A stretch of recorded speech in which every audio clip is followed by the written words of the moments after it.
2020 की गर्मियों में बहन वांग और मैंने वीडियो की कलर ग्रेडिंग का काम किया। मैं टीम अगुआ थी और दूसरों को काम सौंपा करती थी। मैंने बहन वांग को एमवी का काम दे दिया और खुद फिल्मों का प्रभार संभाल लिया। मैंने सोचा कलर ग्रेडिंग का काम मैं संभाल सकती हूँ, क्योंकि इससे पहले मैंने कई फिल्में खुद ही पूरी की थी। हालांकि बहन वांग ने भी फिल्मों में रंग भरने का काम किया था, मगर मेरा तजुर्बा उससे अधिक था। मैंने सोचा उसे शामिल करने की जरूरत नहीं है। साथ ही अगर मैंने इसे अकेले पूरा किया तो श्रेय मुझे ही मिलेगा, जिससे मेरी काबिलियत उभर कर सामने आएगी और सब मेरे बारे में ऊंचा सोचेंगे। कलर ग्रेडिंग में अपने एकाधिकार को सही ठहराने के लिए मैंने अगुआ से पूछा, क्या हम बहन वांग को एमवी कलर ग्रेडिंग की प्रभारी रहने दे सकते हैं, ताकि मुझे फिल्में करने के लिए ज्यादा समय मिल सके। अगुआ मेरे सुझाव से सहमत थे। बाद में बगैर कलर ग्रेडिंग वाले दृश्यों का बैकलॉग जमा हो जाने से मेरे काम का बोझ काफी बढ़ गया। मैं हर दिन ओवर टाइम काम करती, अधूरे दृश्यों को पूरा करने की कोशिश करती। कभी कभी मैं देखती कि बहन वांग जल्दी सो जाती थी, जबकि मैं काम करती रहती थी। सुबह भी मैं बहन वांग से पहले उठ जाती थी। मुझे काफी थकान महसूस होती रहती, मगर मैं नहीं चाहती थी कि बहन वांग मेरे काम का बोझ साझा करे। मैं सोचती कि अगर वो इसमें शामिल हो गई तो फिल्म के आखिर में आने वाले कलर ग्रेडिंग के क्रेडिट में 2 नाम शामिल होंगे। पहले सिर्फ मेरा नाम होता था। अगर मैंने बहन वांग को जोड़ लिया तो भाई बहन सोचेंगे कि अपने काम में मेरी काबिलियत कम है, जो कि शर्मिंदगी की बात होगी। कभी कभी मैं सोचती, अगर मैंने बहन वांग को मदद करने दी तो काम में तेजी आएगी, मैं इतनी व्यस्त नहीं रहूंगी। मेरे अकेले काम करने के मुकाबले नतीजे भी बेहतर होंगे। हाँ, मगर जब मैंने उसके साथ श्रेय बांटने की बात सोची तो मुझे अच्छा नहीं लगा।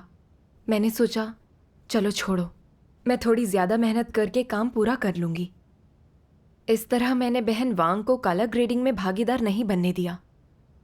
उस वक्त मैंने आत्मचिंतन नहीं किया। फिर एक दिन एक बहन ने मुझे बताया कि बहन वांग अपने काम का बोझ नहीं उठा रही। उसने मुझे उसके साथ संगति करने को कहा। अचानक मैंने सोचा, क्या उसके बोझ न उठाने का मेरे साथ कोई लेना देना है? मैं हर दिन व्यस्त रहती हूँ। उसके पास खाली समय है, तब भी मैं उसे कलर ग्रेडिंग का काम नहीं दे रही, इसलिए उसके पास कोई काम ही नहीं है। मुझे थोड़ा एहसास हुआ कि ऐसा करना ठीक नहीं था। अगर मैंने अकेले ही ये काम किया तो इससे परमेश्वर के घर के काम में बहुत देरी होगी। हाँ, मगर फिर मैंने सोचा, थोड़ा और ओवर टाइम करके इसे निपटा लूंगी, और सब वैसे ही चलने दिया। हालांकि मुझे लगा कि मेरी मंशा गलत थी, फिर भी मैं इसे छोड़ नहीं पाई, जो मेरे लिए पीड़ाजनक था। मैंने परमेश्वर से अपनी गलत मंशाओं को त्यागने के लिए उसे राह दिखाने को कहा। एक दिन धार्मिक कार्यों में मैंने परमेश्वर के वचनों का वीडियो पाठ देखा। सर्वशक्तिमान परमेश्वर कहते हैं, हालांकि अगुवाओं और कार्यकर्ताओं के साथी होते हैं और कर्तव्य निभाने वाले प्रत्येक व्यक्ति का एक साथी होता है, मसीह विरोधी मानते हैं कि उनमें अच्छी क्षमता है और वे आम लोगों से बेहतर हैं, इसलिए आम लोग उनके साथी बनने लायक नहीं हैं, वे उनसे कमतर हैं। इसीलिए मसीह विरोधी अधिकार अपने हाथों में रखते हैं, किसी और से चर्चा करना पसंद नहीं करते। उन्हें लगता है कि ऐसा करने से वे मूर्ख और नाकाबिल नजर आएंगे। ये किस प्रकार का दृष्टिकोण है? ये कैसा स्वभाव है? क्या ये अहंकारी स्वभाव है? उन्हें लगता है कि दूसरों के साथ सहयोग और चर्चा करना, उनसे जवाब चाहना और सवाल पूछना उनकी गरिमा को कम करता है, अपमानजनक है, उनके आत्मसम्मान को चोट पहुंचाता है। तो अपने आत्मसम्मान की रक्षा के लिए वे जो कुछ भी करते हैं उसमें पारदर्शिता नहीं आने देते, न ही वे इस बारे में किसी को बताते हैं। उनसे उस पर चर्चा करना तो दूर की बात है। उन्हें लगता है कि दूसरों के साथ चर्चा करना खुद को अक्षम दिखाना है। हमेशा लोगों की राय मांगने का मतलब है कि वे मूर्ख हैं और अपने आप सोचने में असमर्थ हैं। उन्हें लगता है कि किसी कार्य को पूरा करने में या किसी समस्या को सुलझाने में दूसरों के साथ काम करने से वे नाकारा दिखने लगेंगे। क्या ये उनकी अहंकारी और बेतुकी मानसिकता नहीं है? क्या ये उनका भ्रष्ट स्वभाव नहीं है? उनके भीतर का अहंकार और आत्माभिमान बहुत स्पष्ट होता है। वे सामान्य मानवीय विवेक पूरी तरह गंवा चुके होते हैं और उनका दिमाग भी ठिकाने पर नहीं होता। वे हमेशा सोचते हैं कि उनके पास काबिलियत है, वे स्वयं चीजों को समाप्त कर सकते हैं और उन्हें दूसरों के साथ समन्वय करने की कोई आवश्यकता नहीं है। चूंकि उनके स्वभाव इतने भ्रष्ट हैं, इसलिए वे सामंजस्यपूर्ण सहयोग कर पाने में असमर्थ होते हैं। वे मानते हैं कि दूसरों के साथ काम करना अपनी ताकत को कम और खंडित करना है। जब काम दूसरों के साथ साझा किया जाता है तो उनकी अपनी शक्ति घट जाती है और वे सब कुछ स्वयं तय नहीं कर सकते, यानी उनकी असली ताकत भी कम हो जाती है, जो उनके लिए एक जबरदस्त नुकसान होता है। और इसलिए चाहे वे उनके साथ कुछ भी हो, अगर उन्हें भरोसा है कि उन्हें पता है और वे जानते हैं कि इससे कैसे निपटें, तो वे किसी और के साथ इस पर चर्चा नहीं करते। वे उस पर नियंत्रण करना चाहेंगे। वे दूसरों को जानने देने के बजाय गलतियां करना पसंद करेंगे। किसी और के साथ सत्ता साझा करने के बजाय वे गलत साबित होना पसंद करेंगे। अपने काम में दूसरों का हस्तक्षेप बर्दाश्त करने के बजाय वे बर्खास्त होना पसंद करेंगे। ऐसा होता है मसीह विरोधी। वे किसी और के साथ अपनी सत्ता साझा नहीं करते, फिर भले ही परमेश्वर के घर के हितों को नुकसान पहुंचे, भले ही परमेश्वर के घर के हित दांव पर लग जाएं। उन्हें लगता है कि जब वे कोई काम कर रहे होते हैं या किसी मामले को संभाल रहे होते हैं, जब तक उन्हें सिद्धांतों की समझ है और वे स्वयं उस काम को करने में सक्षम हैं, तो उन्हें किसी और के साथ मिलकर काम करने की आवश्यकता नहीं है। वे सोचते हैं कि उन्हें उस काम को अकेले ही पूरा करना चाहिए, तभी वे काबिल कहलाएंगे। क्या ये नजरिया सही है? उन्हें पता नहीं होता कि अगर वे सिद्धांतों का उल्लंघन करते हैं तो वे अपने कर्तव्यों का निर्वहन नहीं कर रहे। इसलिए वे परमेश्वर के आदेश का कार्यान्वयन नहीं कर पाते और मात्र सेवा कर रहे होते हैं। अपने कर्तव्य का पालन करते हुए सत्य के सिद्धांतों की खोज करने के बजाय वे अपने विचारों और इरादों के अनुसार सत्ता का उपयोग करते हैं, दिखावा और आडंबर करते हैं। उनका साथी कोई भी हो या वे कुछ भी कर रहे हों, वे कभी चीजों पर चर्चा नहीं करना चाहते। हमेशा मनमर्जी करना और अपनी बात ही मनवाना चाहते हैं। जाहिर है वे सत्ता से खेल रहे होते हैं और हर काम को करने के लिए सत्ता का उपयोग करते हैं। सभी मसीह विरोधी सत्ता से प्यार करते हैं और जब उनके पास रुतबा होता है तो वे और भी अधिक सत्ता चाहते हैं। जब उनके पास सत्ता होती है तो वे दिखावा करते हैं, आडंबर करते हैं और भीड़ से अलग दिखना चाहते हैं। इस तरह मसीह विरोधी अपनी सत्ता और रुतबे से चिपके रहते हैं और उसे कभी नहीं छोड़ते। आमीन। आमीन। परमेश्वर के वचन में मैंने देखा कि मसीह विरोधी बहुत अहंकारी होते हैं। वे सहयोग नहीं करते। उन्हें लगता है दूसरों के साथ काम साझा करने पर वे काबिल नहीं दिखेंगे, सत्ता बढ़ जाएगी और दूसरे उनकी तारीफ नहीं करेंगे। इसलिए काम बांटने के बजाय वे परमेश्वर के घर के हितों को नुकसान होने देते हैं। सही कहा। मुझे समझ में आया कि मैं भी वैसी ही थी। मैं बहन वांग को कलर ग्रेडिंग में हिस्सा नहीं लेने देना चाहती थी क्योंकि मुझे डर था कि उसकी भागीदारी से मैं नाकाबिल दिखूंगी। तो मैंने अकेले ही काम किया, पर मैं बहुत थक जाती थी और काम में देरी हो रही थी। मैं सचमुच बहुत अहंकारी और नासमझ थी। परमेश्वर के घर में चाहे जो भी काम हो, कोई भी उसे अकेले नहीं कर सकता। सभी को साथियों और मदद की जरूरत होती है। भाई बहनों को मिलजुल कर काम करना होता है। कोई भी पूरी तरह काबिल नहीं है। काबिलियत कितनी भी ऊंची हो, खूबियां और हुनर चाहे जो भी हो, हर किसी में कमियां और खामियां होती हैं।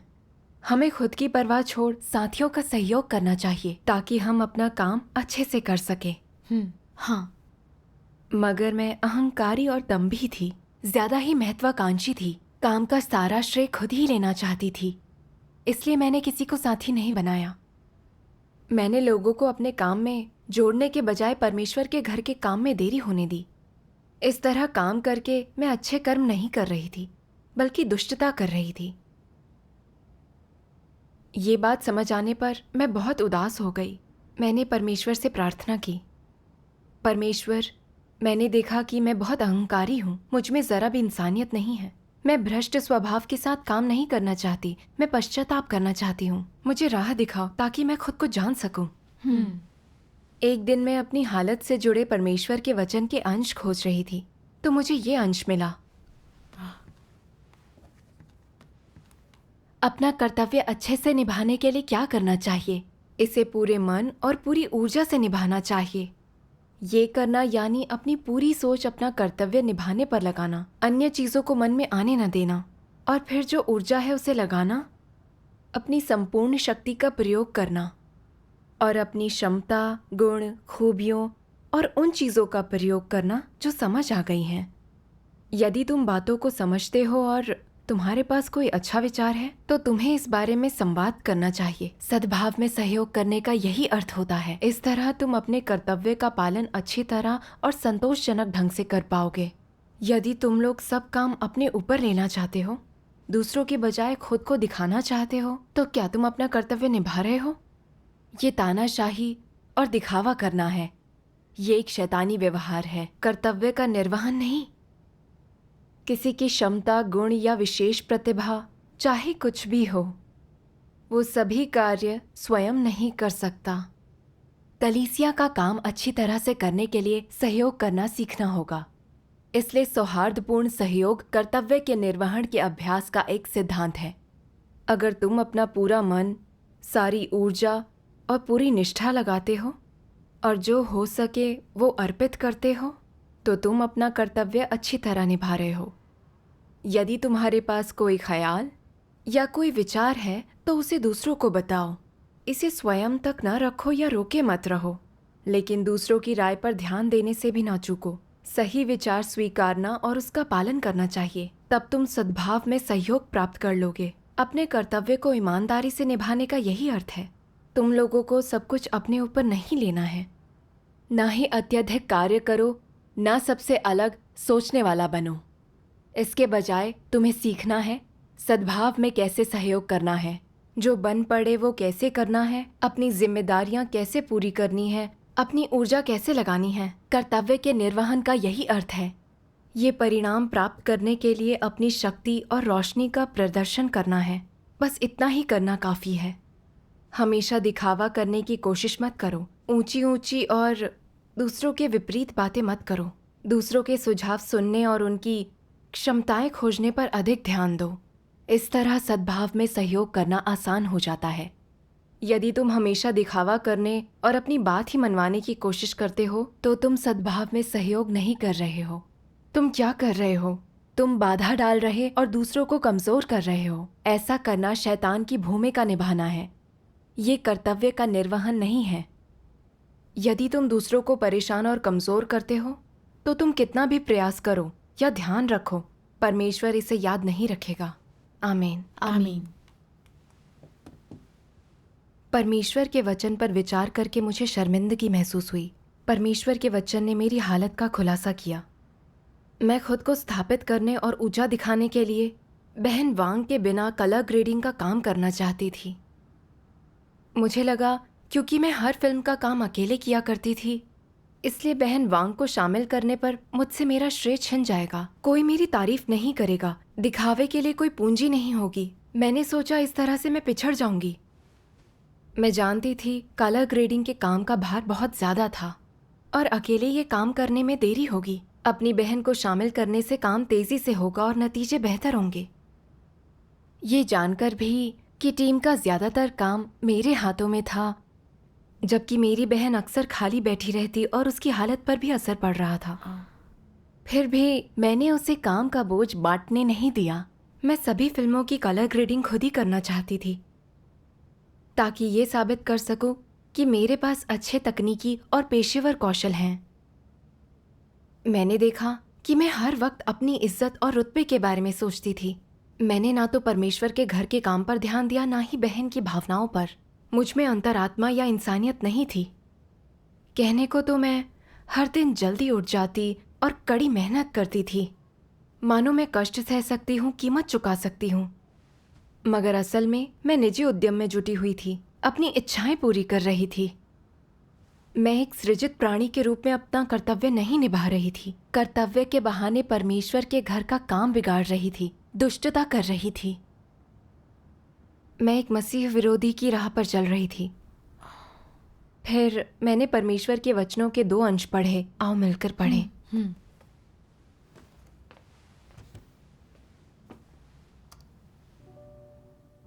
सर्वशक्तिमान परमेश्वर कहते हैं, परमेश्वर लोगों से ये अपेक्षा नहीं करता कि उनमें एक निश्चित संख्या में कार्य पूरे करने की क्षमता हो या वे कोई महान उपक्रम संपन्न करें।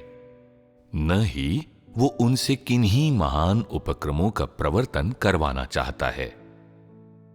परमेश्वर बस इतना चाहता है कि लोग जमीनी तरीके से वो सब करें जो वे कर सकते हैं और उसके वचनों के अनुसार जिएं। परमेश्वर ये नहीं चाहता कि तुम कोई महान या माननीय बनो, न ही वो चाहता है कि तुम कोई चमत्कार करो, न ही वो तुम में कोई सुखद आश्चर्य देखना चाहता है। उसे ऐसी चीजें नहीं चाहिए। परमेश्वर बस इतना चाहता है कि तुम मजबूती से उसके वचनों के अनुसार अभ्यास करो। जब तुम परमेश्वर के वचन सुनते हो तो तुमने जो समझा है वो करो, जो समझ बूझ लिया है उसे क्रियान्वित करो, जो तुमने देखा है उसे याद रखो और सही समय आने पर परमेश्वर के कहे अनुसार अभ्यास करो, ताकि परमेश्वर के वचन तुम्हारी जीवन शैली और तुम्हारा जीवन बन जाएं। इस तरह परमेश्वर संतुष्ट होगा। तुम हमेशा महानता, कुलीनता और प्रतिष्ठा ढूंढते हो। तुम हमेशा उन्नयन खोजते हो। इसे देखकर परमेश्वर को कैसा लगता है? वो इससे घृणा करता है और इसकी तरफ देखना भी नहीं चाहता। जितना अधिक तुम महानता और कुलीनता जैसी चीजों के पीछे भागते हो, दूसरों से बड़ा, विशिष्ट, उत्कृष्ट और महत्वपूर्ण होने का प्रयास करते हो, परमेश्वर को तुम उतने ही अधिक घिनौने लगते हो।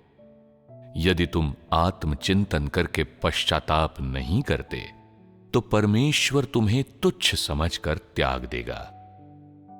सुनिश्चित करो कि तुम ऐसे व्यक्ति न बनो जिससे परमेश्वर घृणा करता है, बल्कि ऐसे इंसान बनो जिसे परमेश्वर प्रेम करता है।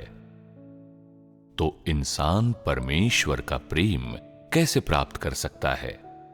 सत्य को व्यावहारिक तरीके से ग्रहण करके, सृजित प्राणी के स्थान पर खड़े होकर, एक ईमानदार व्यक्ति होने के लिए परमेश्वर के वचन पर दृढ़ता से भरोसा करते हुए, अपने कर्तव्यों का पालन करके और एक सच्चे इंसान की तरह जीवन जीकर। इतना काफी है। मन में किसी तरह की महत्वाकांक्षा न पालो या बेकार के सपने न देखो। प्रसिद्धि, लाभ और हैसियत के पीछे न भागो या भीड़ से अलग दिखने की कोशिश न करो। इसके अलावा ऐसे महान या अलौकिक व्यक्ति बनने की कोशिश न करो जो लोगों में श्रेष्ठ हो और दूसरों से अपनी पूजा करवाता हो। यही भ्रष्ट इंसान की इच्छा होती है और ये शैतान का मार्ग है। ऐसे सृजित प्राणियों को परमेश्वर नहीं बचाता। इसके बावजूद अगर कुछ लोग प्रसिद्धि, लाभ और हैसियत के पीछे भागते हैं और पश्चाताप नहीं करते, तो उनका कोई इलाज नहीं है।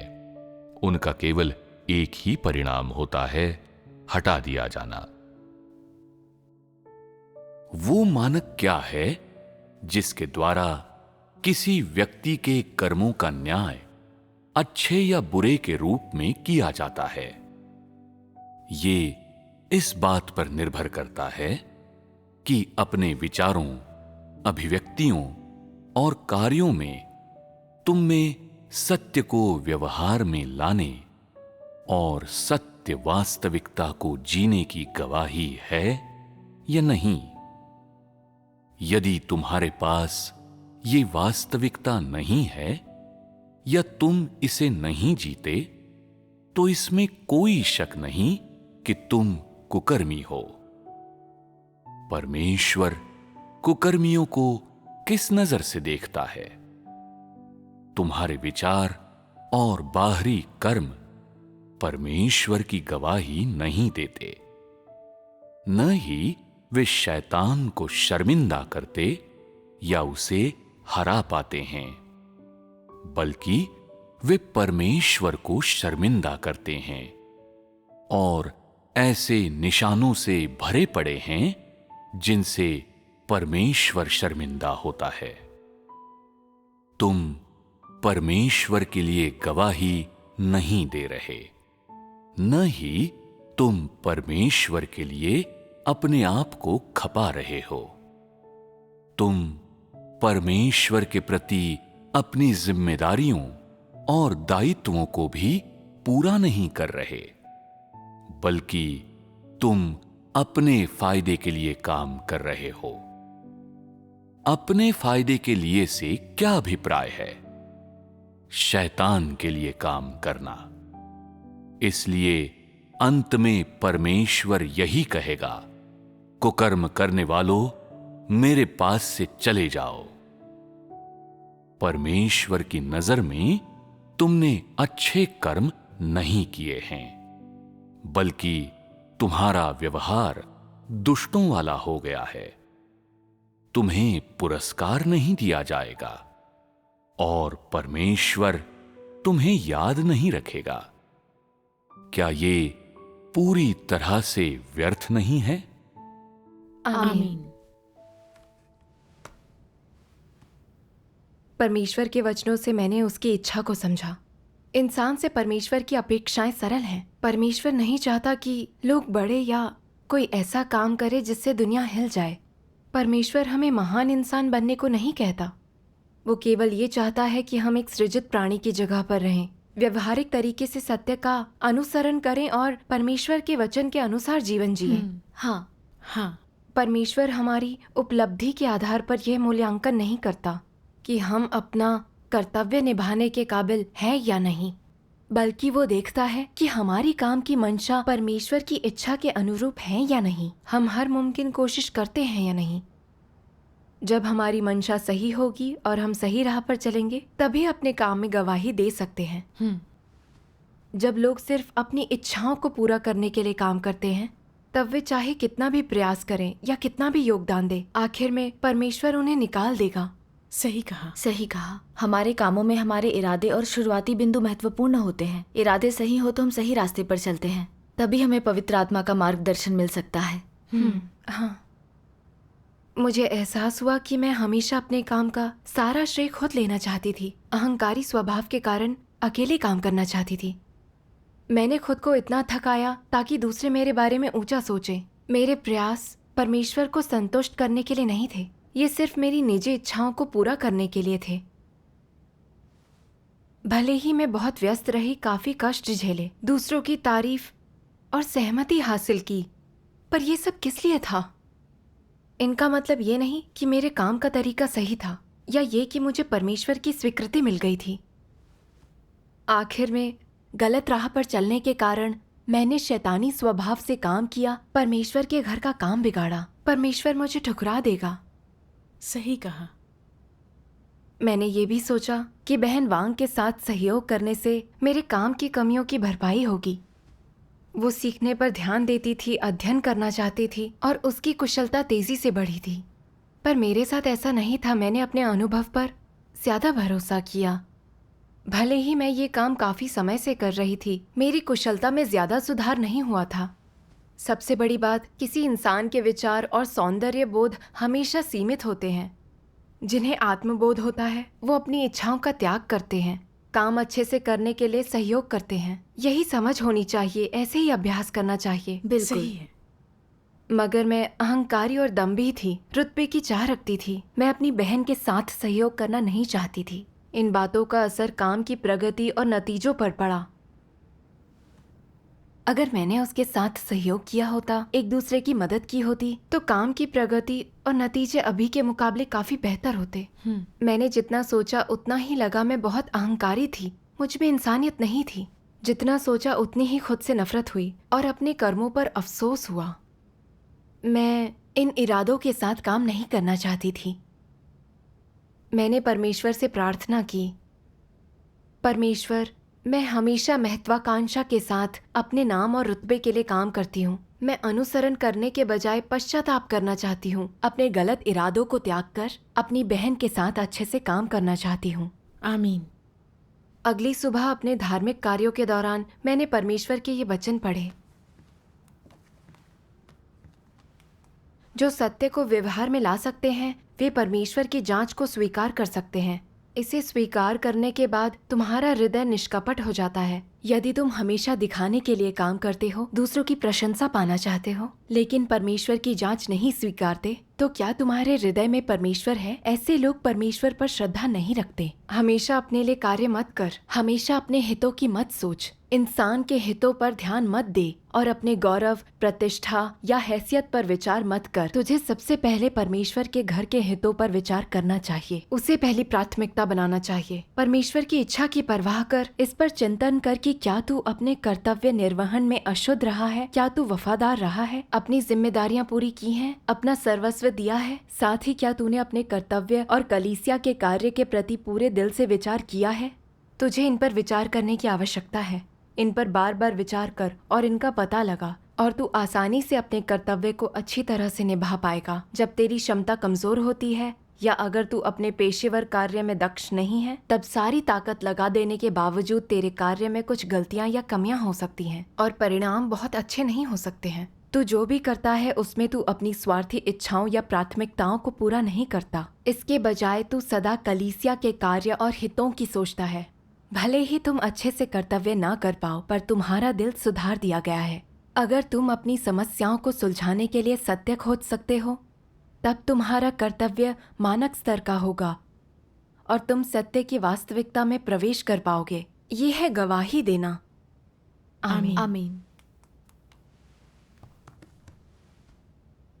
इन वचनों से मुझे अभ्यास का मार्ग मिल गया। कर्तव्य निभाने के लिए अपने हित नहीं बल्कि परमेश्वर के घर के हितों पर ध्यान देना चाहिए। अपने मान या रुतबे को चाहे कितना भी नुकसान पहुंचे, परमेश्वर के घर के काम की रक्षा करना और अपना कर्तव्य निभाना सबसे अहम है। सही है। मैं जानती थी बहन वांग को कलर ग्रेडिंग में शामिल करने से काम में तेजी आएगी और सुधार होगा। मेरी तारीफ हो या ना हो, परमेश्वर के घर के काम के लिए यही सबसे अच्छा था।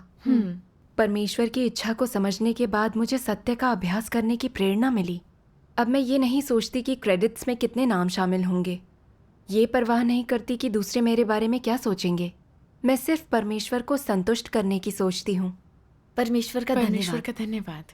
फिर मैंने बहन वांग को फिल्म की कलर ग्रेडिंग के कुछ काम दिए। वो फौरन राजी हो गई। जल्दी ही बहन वांग की हालत सुधर गई। अब वो पहले जैसी सुस्त नहीं थी। हम पिछड़ा हुआ सारा काम पूरा करने में सफल रहे। इससे मुझे काफ़ी राहत मिली। मुझे ये भी समझ में आया कि सत्य का अभ्यास करना और सहयोग करना कितना अच्छा है। बहुत बढ़िया। परमेश्वर का धन्यवाद। जब हम अपने निजी हितों को त्याग कर सहयोग करते हैं तो हमें परमेश्वर का मार्गदर्शन और आशीष मिलते हैं। हाँ, कुछ समय बाद जब कलर ग्रेडिंग का काम पूरा हो गया तो हमने मंच नाटकों और एमवी पर काम किया। उस समय अनायास ही मुझे ख्याल आया, अगर मैं मंच नाटक की कलर ग्रेडिंग का काम संभालती हूँ तो मुझे श्रेय बांटना नहीं पड़ेगा। फिर मंच नाटक का काम फिल्मों के मुकाबले आसान भी है। अपनी काबिलियत से मैं ये काम अकेले कर सकती हूँ। बहन वांग की ज़रूरत नहीं है।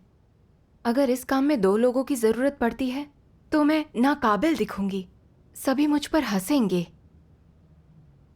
ये सोचकर मैं एमवी की कलर ग्रेडिंग का काम बहन वांग को सौंपकर मंच नाटक का काम खुद ही संभालना चाहती थी। पर उसी वक्त मुझे एहसास हुआ कि मेरे इरादे गलत थे। मैं अभी भी अपने निजी हितों को पूरा करना चाहती थी।